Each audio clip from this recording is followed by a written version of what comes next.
Hey guys, Devansh and welcome back to another episode of football daily. और एक बार फिर से भैया चैंपियन लीग एडिशन यहाँ पर स्टार्ट होने जा रहा है और डेफिनेटली भाई यहाँ पर कुछ काफी इंटरेस्टिंग मैचअप्स हमको देखने को मिले हैं।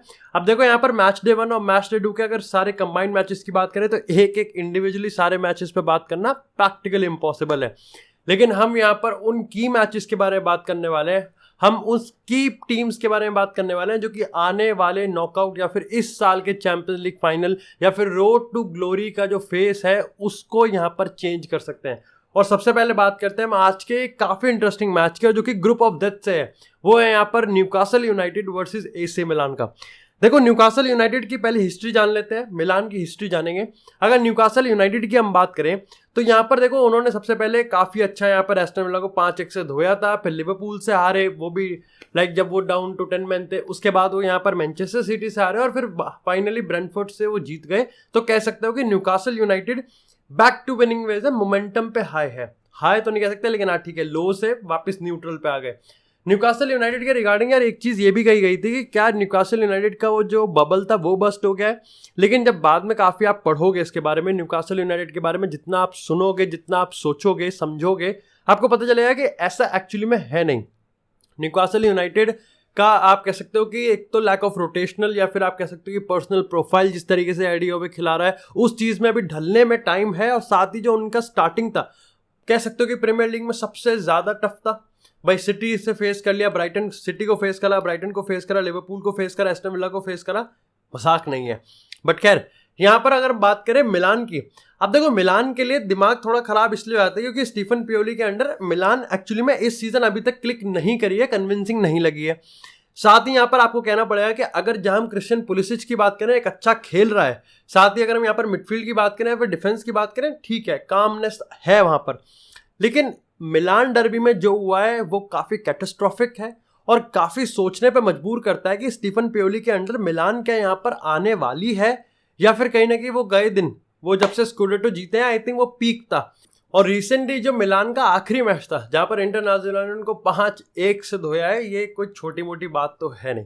लेकिन अगर बात करें इन दोनों ही टीम्स का इस चैंपियंस लीग मैच में अगर क्लैश की बात करें तो सबसे पहले आपको यहाँ पर दोनों की मेंटालिटी को समझना पड़ेगा।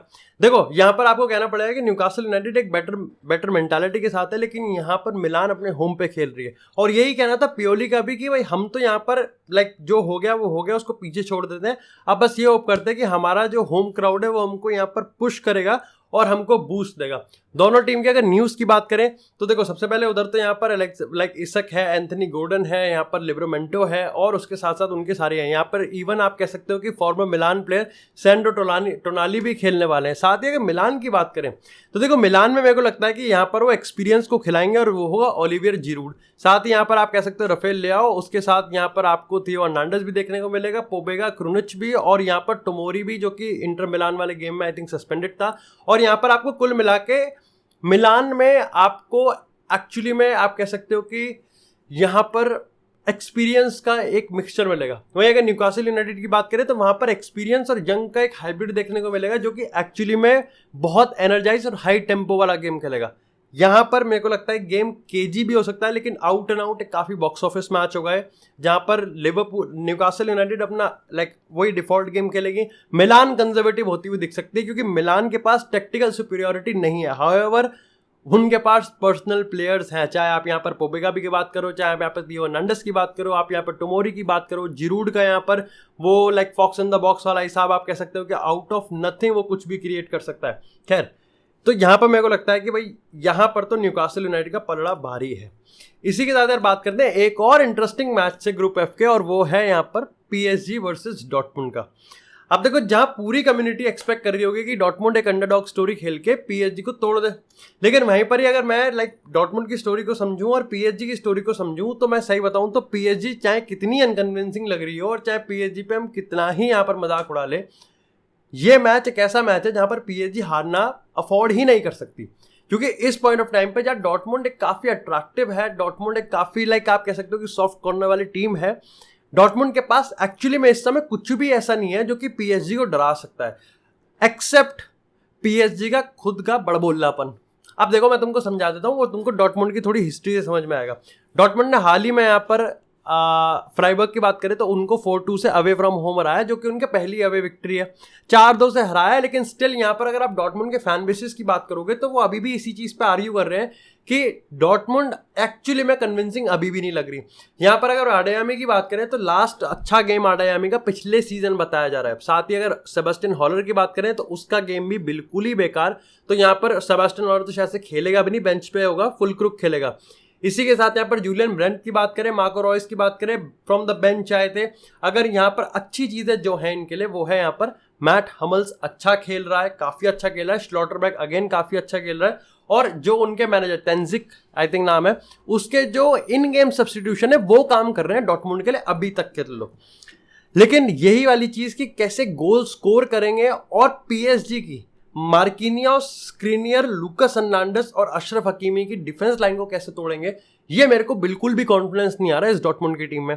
अच्छा, यहाँ पर एक चीज और समझनी पड़ेगी हमको कि अगर पीएसजी की बात करें तो वहां पर आप एक बार को जो टैक्टिकल जो अडेप्टेशन है वो बैलेंस अगर एक बार को आप पानी में मूद दो तो यहाँ पर कहीं ना कहीं आपको समझना पड़ेगा कि किलियन एम्बापे को वो कैसे रोकेंगे वो मेरे को नहीं पता, उस्मान डेम्बेले को वो कैसे रोकेंगे वो मेरे को नहीं पता, और आंडू पांडू कोलू मोवानी जो बहुत बार खेल चुका है यहाँ पर डॉर्टमुंड के अगेंस्ट वो भी नहीं पता।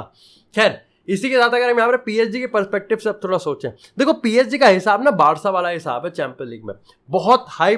ऑफकोर्स थोड़ा सा आप कह सकते हो कि लेगेसी का थोड़ा सा तो नहीं, बहुत ज़्यादा फर्क है, लेकिन हमेशा से इनके साथ एक चीज़ होती है कि यहाँ पर कुछ ना कुछ ऐसा हो ही जाता है कि like they are destiny to be की चैंपियन लीग फाइनल तक जाएंगे लेकिन नहीं जा पाते। यही अभी हम बारसा पे बात करेंगे, उनका भी ऐसा हिसाब रहता है कि कुछ ना कुछ हो ही जाता है डाउन द रोड कि यहाँ पर एक फॉल बैक हो ही जाता है और बाहर हो जाता है कॉम्पिटिशन से। इस सीजन की बात करें तो दोनों में एक चीज, खैर मैंने एग्जांपल दिया है, लेकिन एक चीज कॉमन और है और वो है यहाँ पर बार्सिलोना का ही मैनेजर। जो बार्सिलोना को जिसने लास्ट चैंपियन लीग ट्रॉफी जितवाई थी वही यहाँ पर पीएसजी का मैनेजर है। अगर आपको मैं एक बात बता दूं तो ओजीसी नीस के अगेंस्ट जो पीएसजी मैच हारी है, सोचो इस डॉर्टमुंड के अगेंस्ट यहाँ पर पीएसजी मैच हार जाए तो अथॉरिटी जो है लाइक लुइस एनरिके की वो खतरे में आ जाएगी, जॉब नहीं अथॉरिटी खतरे में आ जाएगी, और ये चीज एक बड़ी चीज हो सकती है। यहाँ पर एक चीज और इंपॉर्टेंट है कि अगर यहाँ पर कुछ भी बताना है, देखो ये तो मान सकते हैं कि अगर ये जब से कतर का पैसा आया है तब से लीस्ट सुपरस्टार वाली टीम है, एम्बापे के अलावा कोई खास बड़ा सुपरस्टार है नहीं, लाइक वो वाला सुपरस्टार नहीं है जो कि इनकी जर्सीज बिकवाएगा। साथ ही यहाँ पर मेरे को एक कंफ्यूजन और है भाई, वो है डोनारूमा का। देखो रिसेंट टाइम में अगर हम इटली नेशनल टीम की बात करें या फिर पीएसजी की बात करें, डोनारूमा की परफॉर्मेंस में छेद तो है। देखो डाउटफुल तो रही है डोनारूमा की परफॉर्मेंस, इसमें तो कोई डाउट नहीं है, और डोनारूमा के लिए ये इंपॉर्टेंट है कि यहाँ पर क्लीन शीट मेंटेन करनी ही पड़ेगी। और ऐसे में इसलिए भाई यहाँ पर पीएसजी मेरे लिए इस गेम को तोड़ रही है आराम से 3-0 अगेंस्ट डॉर्टमुंड, ये मेरा प्रेडिक्शन है। न्यूकासल यूनाइटेड मेरे को लगता है कि 2-0 आई थिंक हरा देगी मिलान को। खैर, इसी के साथ अब बात करते हैं एक बहुत बड़े बॉक्स ऑफिस मैच की, और आई थिंक जो चैंपियन लीग का पूरा हाईलाइट रहेगा मैच डे 1 का, वो है भाई यहाँ पर Bayern Munich versus Manchester United. और काफी लोग टर्म कर रहे हैं इट इज एक्चुअली में टुकल जॉब वर्सेस टेन हैग जॉब। अब देखो बहुत दूर है अभी वो वाली बात है जब हम टुकल की सैक की बात करेंगे या फिर टेन हैग की सैक की बात करेंगे, लेकिन ये तो इंपॉर्टेंट है कि दोनों ही इस मैच में अपने आप को प्रूव करने के लिए उतरेंगे। ऐसे में जहां अगर मैनचेस्टर यूनाइटेड की बात करें तो ब्राइटन से हारी है, और अगर हम यहाँ पर बात करें बायर्न की तो ऊपर से ऑफकोर्स लेवरकूजन एक ऐसी टीम है जिसके साथ ड्रॉ करना इतना भी बुरा नहीं है। देखो लेवरकूजन से ड्रॉ करा, हार भी सकते थे, लेकिन असल में बायर्न की जो प्रॉब्लम है वो टुकल के अंडर कुछ टाइम पहले से ही आ रही है। चाहे हम कुछ सीनियर प्लेयर्स के साथ लड़ाई की बात करें, उसके बाद यहाँ पर कुछ प्लेयर्स का बाहर निकालने की बात करें, चाहे हम नॉयर के वापसी की बात करें, चाहे हम यहाँ पर गोरिट्स्का किमिच की बात करें, कैप्टनसी की बात करें, थॉमस मुलर की बात करें, इसी के साथ जो प्लेइंग स्टाइल है वो भी बायर्न के फैन बेस को कुछ भा नहीं रहा है। और अगर आप प्लेइंग स्टाइल को जब आप सेक्रीफाइस करते हो तो उसमें फिर आपके पास रिजल्ट होने चाहिए, और रिजल्ट अभी इस समय टुकल के पास एस्टोनिशिंगली है नहीं। साथ ही आपने यहाँ पर हैरी केन को भी साइन किया और आपने पैसे भी खर्च करे, तो आपको लगभग 150-200 मिलियन का बजट किट भी मिला हुआ है। यही चीज तो मैनचेस्टर यूनाइटेड पे भाई, यूनाइटेड ने भी यहाँ पर हैरी केन टाइप साइनिंग करी है हॉलैंड के उसमें, भाई यूनाइटेड ने भी यहाँ पर पैसा खर्च करा है, और यूनाइटेड को के नए मैनेजर भी कहीं ना कहीं अपनी अथॉरिटी, और आप कह सकते हो कि एक नया वो जो टर्म दिया गया ना कि we want to be the best transitional team, अगर आप एक्चुअली में स्टैट्स और टैक्टिक्स की बात करोगे तो यूनाइटेड ट्रांजिशनल टीम से बहुत दूर की बात है, बल्कि यूनाइटेड एक्चुअली में बहुत कुछ कॉन्सिक्वेंसेस के तौर पे अपने आप को सेक्रीफाइस करते हुए दिख रही है टेन हैग की बॉल को इंप्लीमेंट करते हुए। यहाँ पर पता है एक चीज और है कि यहाँ पर मैनचेस्टर यूनाइटेड पे एक दिक्कत और हो गई कि एरन वन बिसाका 2 महीने के लिए बाहर हो गया, और एरन वन बिसाका पर्टिकुलरली ऐसे मैचेस में जहाँ पर आप लो ब्लॉक में जाओगे, मिड ब्लॉक में जाओगे, काउंटर में जाओगे, सामने वाली टीम अटैक पे अटैक सस्टेन करेगी, वहाँ पर आपको अपना 1v1 बहुत अच्छा 1v1 बेस्ट डिफेंडर चाहिए आपको, वो तो एरन वन-बिसाका जो कि अब नहीं है। अगेन ये आपके सवाल खड़े करते हैं कि आप जो टेन हैक बॉल कर रहे हो उसके लिए फिजिकल प्रिपरेशन आपके प्लेयर्स के पास है भी कि नहीं है, क्योंकि इतनी इंजरीज हो रही हैं जो कि आप एक्चुअली में अवॉइड कर सकते हैं, लेकिन आप अवॉइड नहीं कर पा रहे। दोनों ही टीम्स की अगर थोड़ी सी रीसेंट मोमेंटम की बात करें तो जब मैनचेस्टर यूनाइटेड का तो बिल्कुल ही बंटाधार है, चाहे हम मोरालिटी की बात करें, चाहे हम यहाँ पर मोमेंटम की बात करें, चाहे हम रिजल्ट की बात करें, they are actually piss poor. अगर बायर्न की बात करें तो जहाँ एक्चुअली में रिजल्ट के बेसिस पे अभी इतना कुछ हालत खराब नहीं है, मोराल की बात करें तो वहां पर डगमगा तो वो भी गए। जहाँ किमिच की अगर हम बात करें तो जो उनका एक्चुअली में कैप्टन है, और चाहे हम थॉमस मुलर की बात करें, देखो Thomas Muller least of the problematic रहता है हमेशा से, वो हमेशा से सपोर्टिव रहता है, वो मार्को रोयस है उनका। अगर जोशुआ किमिच की बात करें तो जोशुआ किमिच जो कि one of the most influential player है, उसकी टुकल से ही नहीं बनती भी दिख रही है। हाउएवर टुकल ने इसके रिगार्डिंग अभी कुछ पब्लिक में कहा नहीं है, लेकिन अंदर ही अंदर बात तो लाइक सकपका रही है कि भैया कुछ तो है दिमाग खराब। यहाँ पर अगर हम हैरी केन की बात करें तो हैरी केन को मैनचेस्टर ने कैसे रोकेगी वो समझ में नहीं आया। रिसेंट टाइम्स में मैंने एक स्टैट्स देखा था जहाँ पर पता चला था कि भाई मैनचेस्टर यूनाइटेड ने सबसे ज़्यादा गोल खाए हैं अगर हम टॉप एलीट टीम्स की बात करें प्रीमियर लीग में, सेट पीसेस से और लेट रन्स मार्क करने से। जो होता है ना कि लाइक आप स्ट्राइकर को मार्क कर रहे हो, आप विंगर्स को मार्क कर रहे हो, लेकिन नंबर 8 की तरफ से जो जा रहा है उसको आप कैसे मार्क कर रहे हो वो इनके बस की बात नहीं है। और मैं सही बताऊं, ये जो लेट रन वाला मार्क वाला पॉइंट है, ये बायर्न का सबसे बड़ा हथियार है। अगर मैं आपको याद करूं, बायर्न लेवरकुसन और बायर्न का जो टैक्टिकल हमने रिव्यू करा था उसमें भी हमने यही बात करी थी कि जो टुकल का जो ऑफेंसिव प्लान है वो ये है कि यहाँ पर हैरी केन है, उसके बाद आपके पास साने है, ग्नाब्री है, यहाँ पर किंग्सले कोमन का भी आई थिंक कंफर्मेशन नहीं है, लेकिन तेल है, मूसियाला है। लेकिन आपके पास जो मैंने देखा था बायर लेवरकुसन के अगेंस्ट वो था हैरी केन, मुलर और यहाँ पर गोरेट्स्का एक्चुअली में पेनल्टी बॉक्स को पेनिट्रेट कर रहे हैं, क्रॉसेस डल रहे हैं और वहां से काम हो रहा है। हमको ये नहीं भूलना चाहिए कि लेरोय साने इस समय काफी अच्छी फॉर्म में और वो 1v1 में ले सकता है। ये इंपॉर्टेंट है रेगुलॉन के लिए भी कि भाई वो किस तरीके से अपने आप को खेलता हुआ दिखाएगा। साथ ही हमको ये भी नहीं भूलना चाहिए कि डियोगो डालो जो कि अच्छी परफॉर्मेंस में ऑफेंसिवली, वो किस तरीके से अल्फोंसो डेविस को खोलेगा या फिर अल्फोंसो डेविस उसको खोलेगा वो भी नहीं पता। अच्छा, मूसियाला और अल्फोंसो डेविस की पार्टनरशिप, मूसियाला, गोरेट्स्का, अल्फोंसो डेविस का जो ट्रायंगल है, इसको भी काफी लोग यहाँ पर प्रेडिक्ट कर रहे हैं कि भाई टुकल जा सकता है। लेकिन भाई टुकल को यहाँ पर एक इमीडिएट रिजल्ट तो चाहिए ही चाहिए, और साथ ही अगर एरिक टेन हैग की बात करें तो इमीडिएट रिजल्ट तो इसको भी चाहिए।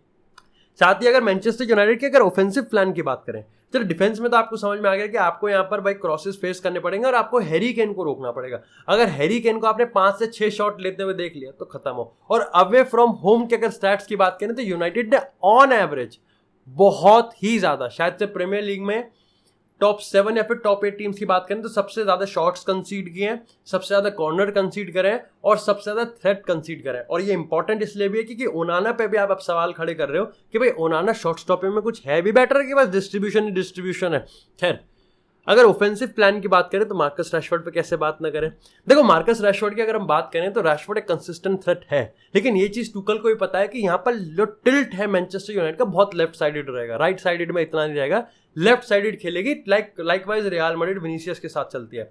लेकिन प्रॉब्लम यहाँ पर यह है कि मार्कस रैशफोर्ड और हॉयलैंड, जब मार्कस रैशफोर्ड और मार्शियल एक काफी कॉम्प्लीमेंट्री पर्सनालिटी थी, क्योंकि मार्शियल एक्चुअली में majority of the times Benzema वाला रोल निभाता था जो बेंजिमा रोनाल्डो के साथ रोल निभाता था। लेकिन मार्कस रैशफोर्ड की अगर हम बात करें तो मार्कस रैशफोर्ड ने अपने आप को डेवलप्ड किया है, बट क्या एज अ गोल स्कोरर सिर्फ। क्योंकि मार्कस रैशफोर्ड से जो सबसे रीसेंट कंप्लेन आ रही है अगर फैन बेसिस की बात करें या फिर उसके गेम स्टाइल से, कि वो सेटअप करता हुआ दिख नहीं रहा है, जबकि एक्चुअली में अगर उस सिचुएशन की बात करें तो उसके बाद दो ऑप्शन होते हैं, या तो शूट करने का या फिर सेट करने का अपने किसी और टीममेट को। ऐसे में यहाँ पर वो ये भी मानता है कि भाई लाइक 10 out of 10 टाइम्स वो उसे शूट ही कर रहा है, वो सेटअप वाले चीज को कंसिडर भी नहीं कर रहा, चाहे हम हॉयलैंड वाली बात करें चाहे हम बाकी की बात करें। अच्छा, साथ में यहाँ पर डिसिप्लिन की बात हो रही है कि अगर आप 4-4-2 डायमंड खिला ही रहे हो तो आपको पता भी है कि काश्मीरों की परफॉर्मेंस कैसी आ रही है। साथ में यहाँ पर काफी लोग कह रहे हैं कि अमराबाद की परफॉर्मेंस इस समय सबसे ज्यादा वेल मच नीडेड है, बट देखना पड़ेगा कि वो खेलेगा भी नहीं खेलेगा, कि अभी तक तो कुछ कंफर्मेशन नहीं है और आई थिंक खेलेगा भी नहीं। स्कॉट मैकटोमिने स्टिंकर आया था पिछले गेम में, एरिक्सन की बात करें अच्छा था, बट आप यहाँ पर उससे भागना वो नहीं कर सकते एक्सपेक्टेड। कासिमिरो की एक सॉलिड परफॉर्मेंस यहाँ पर चाहिए ही चाहिए। अगेन आई थिंक यहाँ पर मैनचेस्टर यूनाइटेड बहुत लो मोराल और लो मोमेंटम के साथ आ रही है, but this is a game जो कि काउंटर टू काउंटर अटैक पे जाएगा।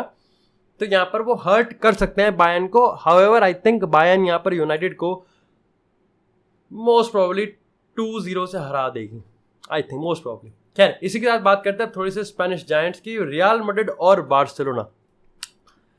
देखो दोनों ही मेरे को लगता है कि टैक्टिकली तो मैं क्या बताऊंगा, यूनियन बर्लिन और अगर एंटवर्प की बात करें, यूनियन बर्लिन में तो चलो फिर भी पता है मेरे को, एंटवर्प पे तो कुछ भी नहीं पता।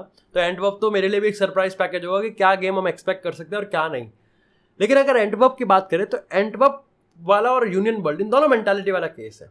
जैसे मैंने तुमको बताया था कि बार्सिलोना पीएसजी की टाइप, लाइक यहाँ पर बार्सिलोना को पता है कि उनके पास मोमेंटम भी है, उनके पास स्क्वाड भी है, स्क्वाड डेप्थ भी है और सारे के सारे फॉर्म में भी है। ऐसे में यहाँ पर बार्सिलोना खिसकती हो और एंटवर्प कह सकते हो कि जितना मैंने पढ़ा है एंटवर्प एक ऐसी टीम है जो कि अपने आइडियल्स पे रहती है और खेलती है। Same goes for union Berlin, दोनों ही टीम्स अपने आइडियल पे लगेगी, बल्कि यूनियन बर्लिन तो एक्चुअली में काफी अच्छी टीम है।